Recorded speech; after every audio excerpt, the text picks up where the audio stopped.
Assalamu alaikum ve rahmetullahi ve berekatuhu. Kadirli qarindoshlar, hammalarninki yakshanbaligi xayrli bo'lsin.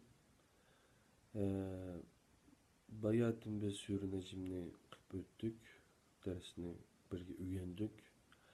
Hamda hozir shu bo'liq nuzul tartibi bo'yicha o'rganayotgan bir dars bo'lg'achqa, Qur'oni Karimning nozil bo'lish tartibi bo'yicha. Şuna biz bu dersni şu 7. dersden tatip başlap ekanmiz. Bu canlıq Facebook'ta sizlar bilan o'rtaq bir halqa şeklinde özüre oturup tinglashib ma'lumotga. Şu aldıda qolgan so'zlanmagan yoki bo'lmasa qilmagan darslarni to'liqlab qilib etili deb o'ylashib, undan keyin tunuganma ikki ders bo'lgan sura İhlas bilan nima sura Fatiha'nınki birinci dersi. Şu bugün hem de sura Fatiha'nınki ikinci dersini qilib etsek, bunun da hem de aldığınki derste qanday bo'lgan desa, şu sura Qur'oni Kerimninki jabr ishkanligini, sura Fatiha'nınki bununki Mekke'de nazil bo'lganligi, Medine'de min bir qatim nazil bo'lgan degan fikrning borligi. Ondan keyin Fatiha deganning boshlash degan, ochqich, echish degan ma'nosi borligini ochqichi degan uchun ekanligini. Ondan keyin Qur'oni Kerimninki asosli shu sura Fatihani tafsir qilganligi, har bir oyatga nisbatan asosli 3 bo'lakka bo'linganligi mazmuni jihatdan uchun. Birisi Allah bilan, yine birisi insan bilan, yine birisi yo'l bilan. Ondan keyin Qur'oni Kerimdagi boshqa suralarniki, shu sura Fatihadagi 7 oyatniki qaysi oyatlar bilan qandoq munosabatlarniki borligi to'g'riliq nayda tafsili to'xtalib o'tganim uchun tuningi darsini anglagan qarindoshlarimiz bu to'g'riliq ma'lum bir yaxshi ma'lumotga ega bo'ladi inshaalloh.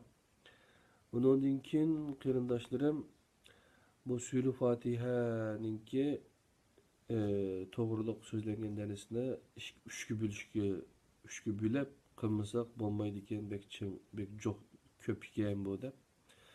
Shundan oldingi darsda, soat darsda yuqoridagi so'zlagan mazmunlarni so'zlagan. Endi hozir ma soatda Fatiha müminge Allah'tan bir narsa tilashning uslubini o'rgatadi deydi. Yani 3. bölüki Fatiha'nın uchun. Bunu birga o'rganib o'tamiz qarindoshlarım. Allah sizlardan razı olsun.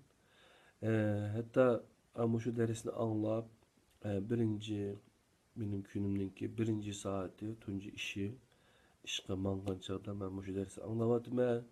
Hayatımga naiti yaxshi ma'ni bir vatıda deb Avrupa'daki qarindoshlardan aşında inkaslarım keldi. Mesela anamla tinşavatıda hazır bunu Başakşehir'de özüm. Yine başka qarindoshlarimiz ma tinşap payda algan o'xshaydi. Demek endi o'zaro o'rtaq o'rgansa bir narsaning uchun bundan yaxshi payda ilib mangılı bulduğanlıqı, onunki bereketini texmo kengre köp bulduğanlıqı iniqim üçün. Şuna hem de bunu özümüz yaxşı görgen bir nərsini bizim qarindoshlarımızga, sizlarga yaxşı görək, yaxşı görərligimiz üçün inşallah iman etgan bo'lib, ondan keyin Allah'ın cennetine kiradigan bir niyet var. Ondan başqa hech qanday niyetimiz yo'q. Bunu keyin bilib qolsizlar, darsning o'zidan bu ma'lum.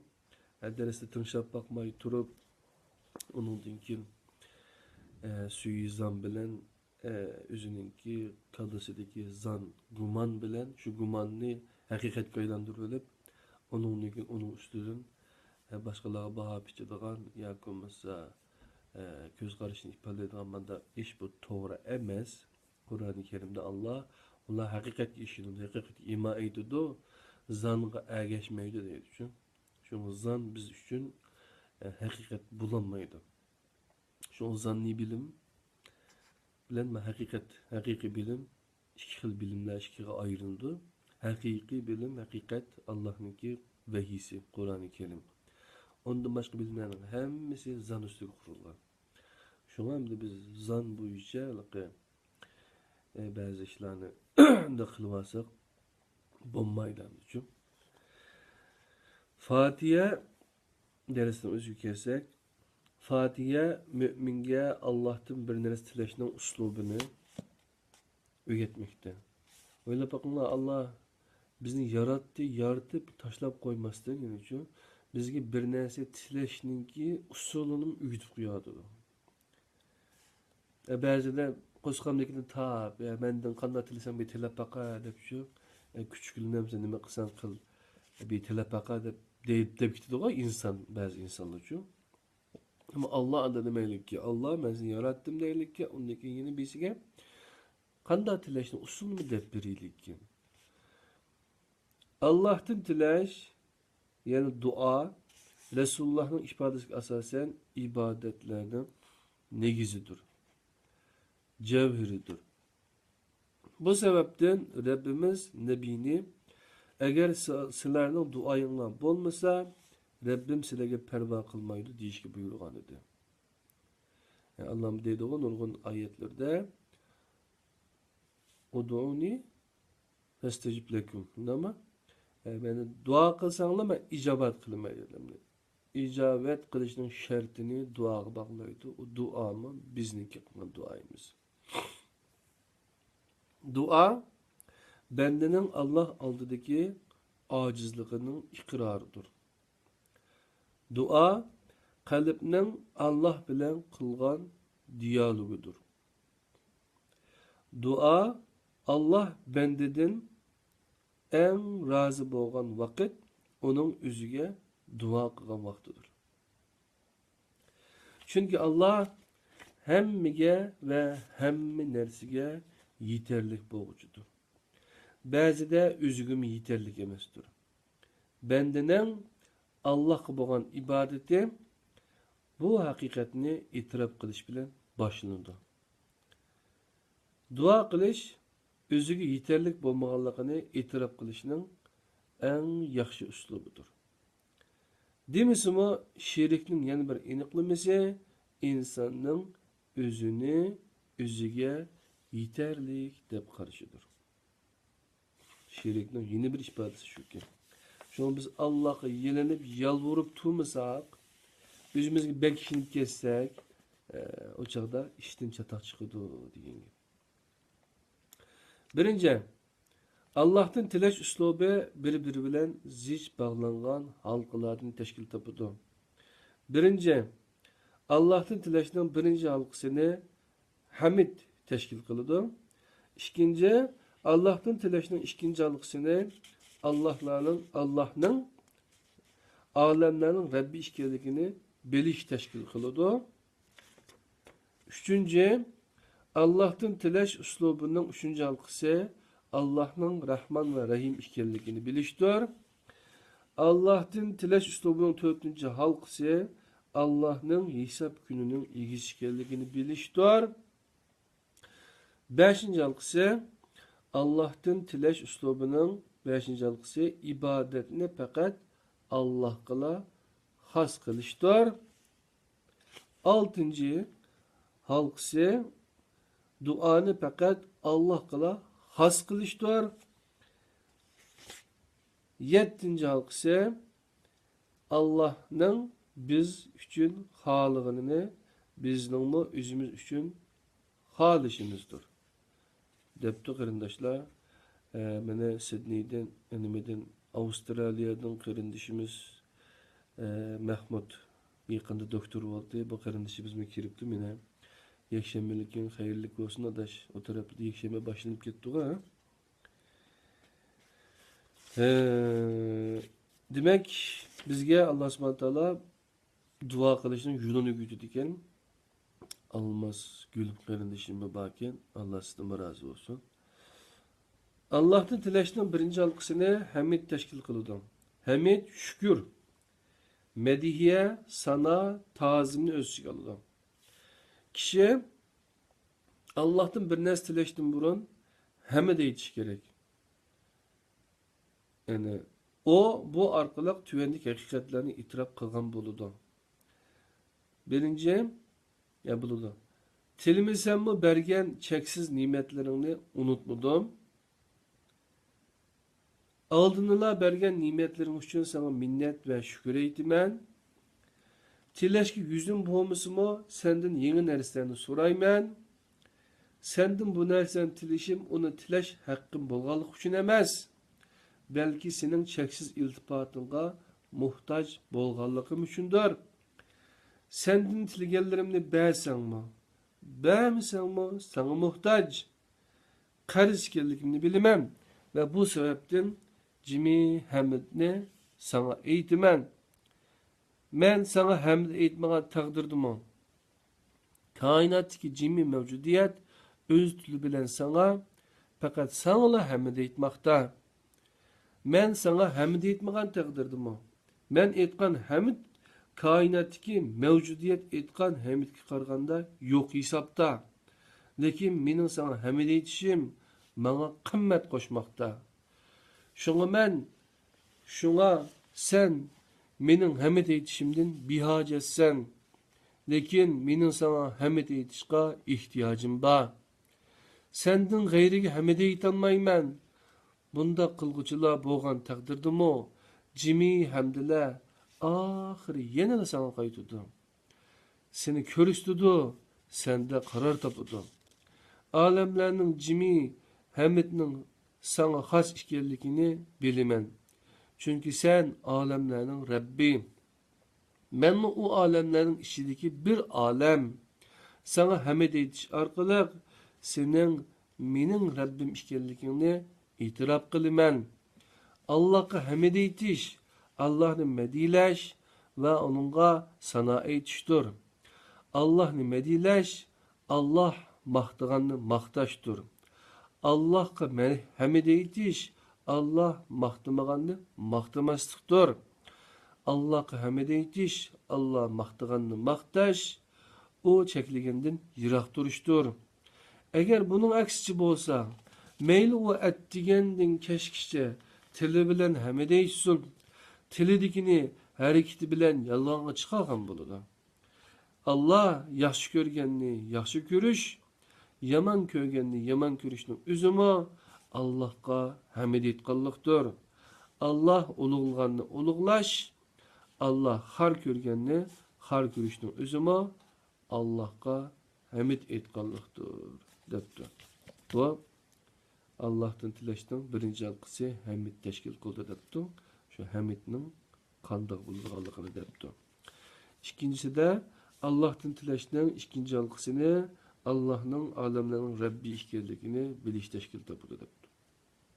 Alemlerin Rabbi mevcudiyetni bir maqsad bilan yaratgan ve yaratgan mahluqlarini yaratilish maqsadini ishga oshirish uchun tarbiyalaguchidir. İnsanning bir yaratish maqsadi bor ve bu maqsadni amalga oshirish uchun tarbiyalanishi kerak. İnsanning tiligining hammasi yaratilish maqsadiga muvofiq bo'lishi notayin. İnsan ba'zida yaxshisi bor yerda az manfaatli bo'lganini tilab qoladi. Hatta ba'zida yaxshi bor yerda o'zi uchun yomonni tilab qoladi. Çünkü insan oxirgi tahlilda nimening o'zi uchun yaxshi, nimening yomon, ziyonli ekanligini bilolmaydi. Ba'zida yaxshi deb o'ylagani ziyonli deb o'ylagani yaxshi bo'lib chiqadi. İnsonga her tiligining birilishi insonning o'ziga balo tepish uchun yetarlikdir. İnsonga her tiligining birilishi insonga balo uchun yetarlikdir. Hazreti Ali men Allah'ning Allah ekanligini her tiligimni ijobat qilmasligidan bildim degan. Bu Hazreti Ali'nin gibi ekan. Biz Allah'tan tilaymiz. Lekin tiligimizning o'zimiz uchun xayrlik bo'lgan bo'lmaganligini bilolmaymiz. bilmeymiz. Bu sebepten mutlak hayırlı bolmaganlıqdan hatircem bolamagan nersilerini tiligende hayırlık bolsa icabet kılgın deymiz.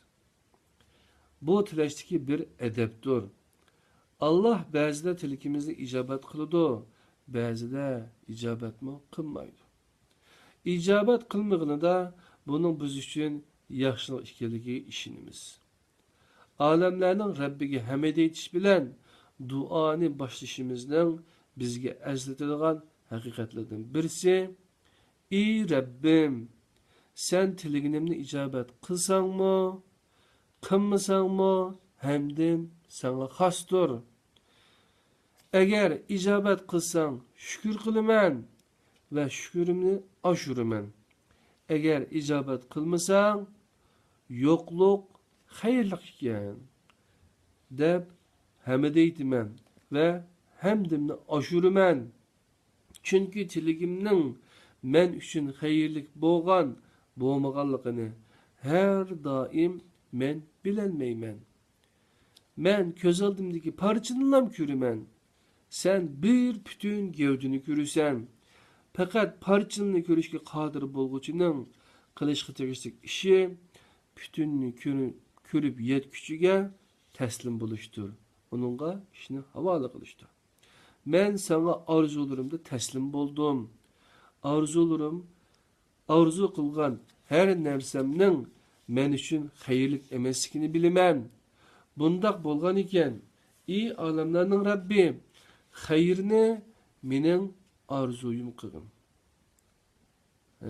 Qadrli qarindoshlar, yine Raila Abdurishit qarindishimiz, mu Xalçam Mehmet İmin qarindishimiz mu tinşavatibdi. Allah subhanahu taala dersimizni texmi bereketli qilsin. Hazır Sure Fatiha'nın ikinci bölüm. Yani dua, Allah bizge dua qilishni o'rgatadi degan bölümni o'rganyapmiz qarindoshlar. Tilashni Allah'ın tilashni uslubi. Aşı mezmunninki ikincisi tugidi. Endi 3. halqa. Allah'tan tilash uslubining 3. halqasi. Allah'ın Rahman ve Rahim ekanligini bilishdir. Allah zatida rahmet egisidir. Her işide rahmet kılgıcıdır. Zatidagi rahmetni Rahman ismi, işidagi rahmetni Rahim ismi temsil kılıdı. Allah'tan bir narsa tilgücü, muhatabının hitap kılıngucu en aldıda turulgan alayidligining rahmet ekanligini obdan bilishi ve özü bir narsa tilavatgan zatning rahmetning manbasi ekanligini his qilib yetishi kerak. Bunu his qilib yetkuchi tilgan tiliki amalga oshmaganda hamd aytiyalaydi. Chunki tiligiga erishilmaganligi Allohning onu saqlab qilishi marhamatining namoyandasidir. Allah'ın bendisiga bo'lgan merhameti bendening o'ziga bo'lgan merhametidan cheksiz ustundur. Bende ba'zida orzular bilan o'ziga zulm qiladi. Allah bendiga her tilakini ijobat qilmay, uningga merhamet qiladi. Allah'ın cheksiz merhametining manbasi ekanligini bilib yetish insonni o'zi loyiq bo'lmagan bir g'urur ve o'ziga muvofiq bo'lmagan ishonchiga yuzlandirdi. Mana bu noktada 4. halqa zarur bo'ldi.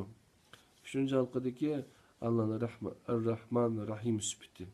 Elhamdülillahi Rabbil Alemin, Errahmanirrahim. Bismillahirrahmanirrahim. Bismillahirrahmanirrahim. Şeydeki Bismillahirrahmanirrahim. Bu Allah'ın kart vizitisi.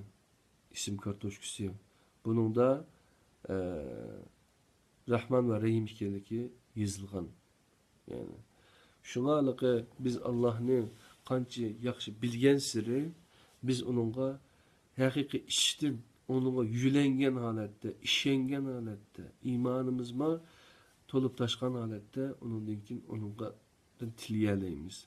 Hakiki işimizin çıkarıp tiligen çağda hatta biz tiligen edimizninki, ki tiligen Allah'ninki Qandaq Allah ekanligini Qur'on Kerimdə ko'rsatib bergan 99 Əsmaül Husnası güzel sübüti orqali ona shu tafsirini tingishib etsak, qarindoshlarım, o chaqda texmi yaxshi ibodat qila olamiz. Bu shu nuzul sirasi tartibi uchun mangda ash tartib. Ashu nima uchun? Shuni uni tavsiya qilamiz. O kitobni tarjima qilmoqdik. İnşallah hayatimizdeki bir projesi bu şu plani. İnşallah o kitabı tercüme kılışımız mümkün. Uçakça sizler üzerine tepip Kur'an-ı Kerim göre Esma-ül Husna diye dersine tepip anlasanlar, tinsanlar buludu 87 ders, 87 kıtım. Her birisini bir saat, bir yarım saatlik deriz. Şu bir 200 saat vaktinden geçiyordu. 200 saat diyen ma 10 gün. Şuram ya 10 gün hem de sıkıştırıp anlasa 10 günlük ders diyen gep. Lakin o bir ayda ya mesela 87 günde işki birip gidişleri yanında anlasanlar mı anlap tüketilen dersler. Ama sürenin kimliki, doğruluk da bir ders ortaya çıkıp bakmagan. Bu biz nuzul tertip boyunca hep mandık bu dersini. Bunu tercüme kılan kardeşim Bahtır Karakallı Facebook'ta Ender Karakallı hep çıkıyordu. Kardeşim Allah razı olsun. O tercüme kılıp çıkarıp koydu. Başka bir kardeşimiz pul çıkarıp bu kitabını çıkardı. 30 tane 40 tane bastırgan. Bu tügüde kolumuz muşa kaldı. Hem de bunu hem de sizlerle sunum attığımız hem de için.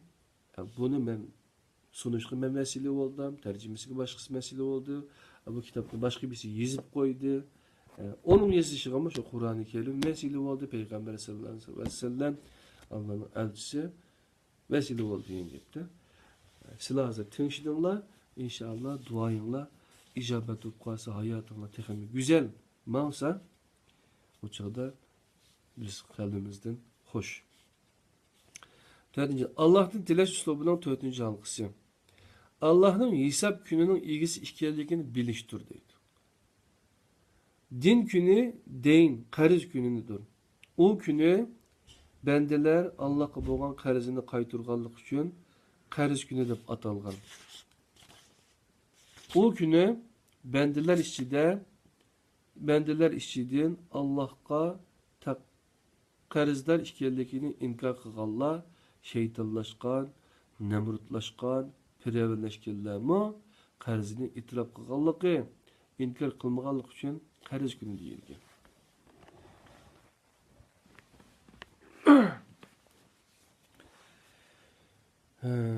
Din degandan keyin din degan ma'nosini, qariz degan ma'nosini borkin. Shu musulmon shu o'zining qarzdosh ekanligini, islom dini o'zining shu qarzdosh ekanligini Allohga eslatib aytdi. Yani din kelimesimi din kelimesimi qariz ma'nosini bildirgan din kelimesinin türünüp çıkan. Dindarlık, qarzdarlık tuygusudur. Bendidin Allah'a boğan qarizini qaytırışını təma qilishi mümkün emas. Biroq bendidin Allah'a boğan qarizini itiraf qilish, inkar qilmaslik talab qilinmoqda. Bunu itiraf qilgan va bu ang bilan yashagan kishi qarizini qaytargan deb qarab qolmasdan uningga mukofot sifatida jannat beriladi. Allah'tan tileşinin 5. halkası, 5. uslubunun 5. halkası, ibadetini fakat Allah'a has kılıştır. Dikkat kılın. Fatiha'da Allah'a ibadet kılışımız talep kılmaymatıdır. Fakat Allah kılı ibadet kılışımız talep kılınmatıdır. Mayetimiz inşallah. Allah'a ibadet kılışla hesap etmez. Fakat Allah kılı ibadet kılış. Başka birisine şirik koşmaslık, başka bir vesile koşmaslık, bu nes qotmay Allah'a to'g'ri Allohga ibodat qilishni da'vatidir. Ashna debdi. İbadetimizde faqat onunla xas qilishimiz, Allohdan g'ayriga ibodat qilmasligimiz, qul bo'lmasligimiz ta'kidlanadi. Ya'ni Fatiha nafs xohishiga qul bo'lishni cheklamoqda. Bendiga qul bo'lishdan to'smoqda. Nafs kerakligiga qul bo'lib qilishimizni man'iy qilmoqda. Faqat va faqat Allohga ibodat qilish kishining o'z nafsidan tortib Allohning g'ayri har qanday narsaga bo'lgan qulluqni rad qiladi. Bu jihatdan Fatiha haqiqiy erkinlik xitobnomasidir. Chunki Allohga ibodat qilishga chaqirish orqali insonning o'z nafsidan tortib barliq ma'naviy bo'yinturuqlardan qutqizmoqda. Fatihada Allohga xos qilishni talab qilgan itoat ham ibodatni hamda ubudiyatni o'z ichiga oladi.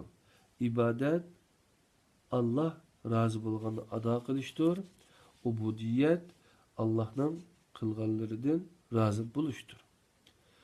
Allah razı bo'lganni ado qilguvchi Allah qilgangimi razı bo'ladi. O vaqtda Allah ulardan razıdır, ularmı Allah'dan razıdır degan Qur'on medisiga loyiq bo'ladi. Allah razı bo'lganni ado qilish bandaning islomi, Allah ro'yobga chiqarganni razı bo'lish bandaning iymonidir. Anladingmi? Hemen nocha gap kelmavi. Allah razı bo'lganni ado qilish bandaning islomi, Allah ro'yobga chiqarganni razı bo'lish bandaning iymonidir. İslam imanning jismi, iman İslamning yurigidir. İslam imanning cismi, iman İslamning yurigidir. Yani ibadet ubudiyetning vücudi, ubudiyet ibadetning negizidir. Bundaq bir qalbni Qur'on pak qalb deb ta'riflamoqda. Pak qalbning qiblisi del Allohdir. Qiblisi Alloh bo'lgan bir qalbning duosi Allohga xos bo'ladi. 6. Allah'tan tilashning 6. uslubi. Duani faqat Allohga xos qilishdir. Oyatning keyingi yerimi bo'lgan faqat sendinla yordam tilaymiz iborasi duani faqat Allohga xos qilishimizni talab qiladi. Lekin oyatda duo yiltizdan emas, avn so'z yiltizlaridan kelgan nasta'in fiili ishlatilgan. Yordam tilashmi duoni o'z ichiga oladi. Biroq u duoning texnik keng doirasini o'z ichiga oladi. Yordam tilashning Allohga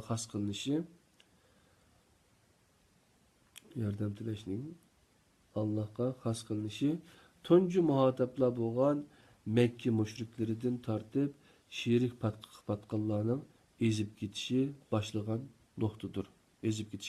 noktadır. Yordam tilashdan iborat beg'ubor bir sabab yordam talab qilinuvchiga ta'zim qilishni, bo'yin egishni taqozo qiladi. Ta'zim ulug'lash qulluqni keltirib chiqaradi va eng oxirida Allohdan g'ayriga qul bo'lish bilan natijalanadi.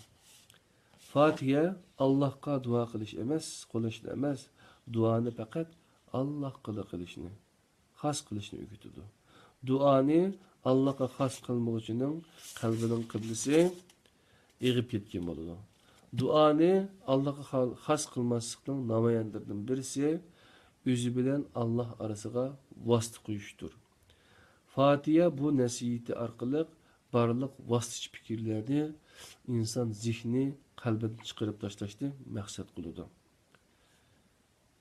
Chunki tarix bo'yicha o'tirib chiqqan har xil shirkning ulida insondan yiroq bo'lgan iloh tasavvuri yotmoqda. Yiroq Alloh tasavvuri yotmoqda. Qur'on bu tushunchani yer bilan yakson qiladi va mundoq deydi: Biz bandimizga jon tumurdimi yaqin. Yana mundoq deydi: Mening bandalarim senden men to'g'riliq so'rasa, ularga aytqinki, men haqiqatan ularga yaqinman. Menga duo qilsa, men duosini ijobat qilaman. Sizlarmi mening faqat mendinla tilanglar, da'vatimga quloq solinglar va menga ishonch qilinglar. Bu oyat duoni Allohga xos qilmaslikning tahdidi aslida Allohga bo'lgan ishonchsizlikning yotqanligini bayon qilmoqda. Ya'ni uzoq Alloh inonchi, uzoq Alloh aqidasi. Hem de yettinci Allah'tan tileş üslubunun yettinci halkısı Allah'ın biz üçün halıgını. Bizden o özümüz üçün halişimizdir. Allah'tan biz üçün halişi, bizden o Allah üçün halişimizdir deyil. Çünkü Allah biz üçün en yaxşı menfaatlik bolğanını bilgücüdür. Şuna Allah Fatiha'da bendige özüdün nimi tileşi kereklikini ügetken. Yani hidayet. Bizni doğru yolga başlığın bir hidayet duasıdır. Allah'ın hidayetke eriştirişini her xil şekilde düşünüşkü buludu. Lekin bendenin hür iradesi arkalık tallaştın ibaret bu noktunu bekar kılıp etadigan şekilde düşünüşkü bulmaydı. Eğer bundaq düşündiğin bolsak, halgan kişi iman etsin, halgan kişi küpürlük kılsın. Allah insanga fucurunu ve takvanı ilham kıldı. Dinde zorlaş yok. Doğru yol azgınlıktan ayrıldı. Digendek ayetlerini doğru şekilde düşüngülü olmaydı. Bu ahvalda bendenin Allah'tan hidayet talebi eslide iki boğan doğru yol üstüde doğru şekilde meniş için kılgan yardım talebidir. Bu duanı kılgıcı bende doğru yolda bolgan bir bendidir. Eğer bizni sıratel müstakimge başlayan dep dua kılgan bolsa Fatiha'nı okuvatı digenliktir.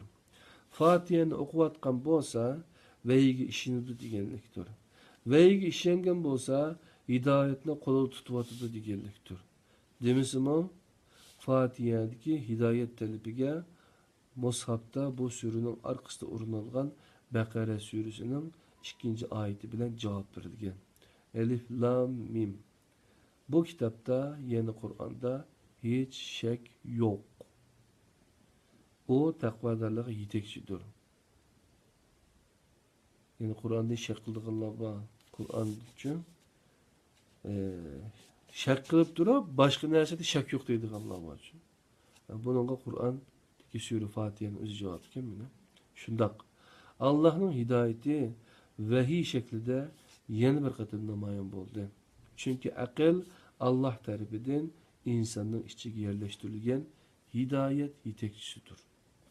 O akılni kanda kılganda doğru işitiganlığımız hakkında vahiy bizge yetekçilik kılıdı.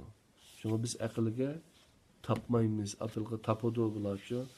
Akılga çokunudu deydi, akılga çokunmayımız. Akılma Allah yaratkan bir neyse. Ama onu Allah'ın vahiysi bu işlersek o çağda hayatımız tekrar güzel oldu arkadaşlar. Bu akıl yok olup kalsa biz bu kitaptan okuyamayız. Bunu okusak mı düşünemeyimiz. Yani düşünemediğin bir kitap ne? Allah bizge ivetmeydi. Yani hatmi yazmaydı. Şuna biz bugünkü dersimiz mişeğice kısa kırındaşların bir gemişinde ögünüp mansak tekrar yaxşı bulurdu. İnşallah evet düşenbe günü sağ salamet önümüzden tutsak hayatımızda yeni şu Kur'an sürülün kimliği öden başlap işimizni devamlaştırsak diyen ümittümen hem ki yeşembelik günüge hayırlık olsun demel inşallah köngüllük olsun hutun ballar bilen nayet çıraylık tatil kılınla abdan oynanla başka işlerini oylap bek köngüllerini yerim kılmanla inşallah bu küllam ütek kütüdü güzel gelecek bizni kütüvatıdı inşallah Kur'an'ın agamçısı Allah'ın agamçısı Kur'an-ı Kerim'e çın sıkılsak çın esilsak aslında esilişin yollarını öğrensek bu çokum günümüz kuşal Kur'an'ı ötüdü. Benim hayatımda ne çıkıtım sınalgan bu işler. Her ketim beşime bir iş gelse menin Kur'an bilen bolgan arlıkım musabem kançılık dep aşınımga karaydigan bolgan inşallah silime bir iş öp kalsa beşinliga şununla bir karap bakmamla. Kur'an'da kançılık taşlap koyduğunla münasebetlerle kançılık jirak Kur'an bilen. Esselamu Aleyküm ve Rahmetullahi ve Berekatuhu. Emmallah'ın ki yaşamındaki hayırlık minutlar tileymen. Ve aleyküm esselam.